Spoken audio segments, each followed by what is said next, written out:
Hey guys, so here is a little bit about where you can find help.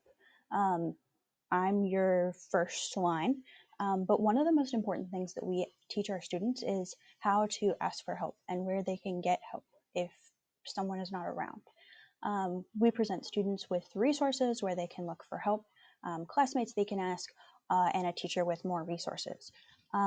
So here is your framework for where you find more information about Google. Your first place to start is Google search. Um, Everybody's heard it. You just Google it. Um, Google searching is not as easy as it seems like it should be. There's definitely a technique to it, so I'll show you that in another video. Google Apps for Education has product guides, and they have walkthroughs of the basic steps, how to get going, and then they have links to more information. Google Help is a forum, and it is things that it is articles that Google have put out for each specific question or for each specific app.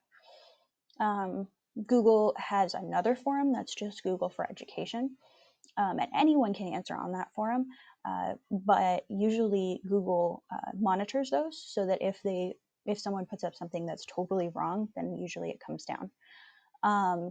That Google has a teacher podcast and a teacher blog that I would encourage you to go read at least some of. There are also Google communities that I'll tell you about in a little bit. Okay, so Google product guides are videos about the first few topics that you're going to need when you start using each app.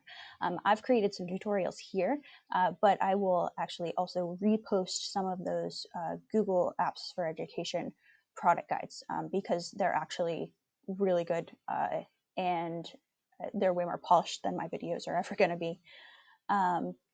Google Help is a forum for all of Google's apps, and the articles aren't live, right? So if you can't post a question and get an answer, but they are really good articles written by Google employees.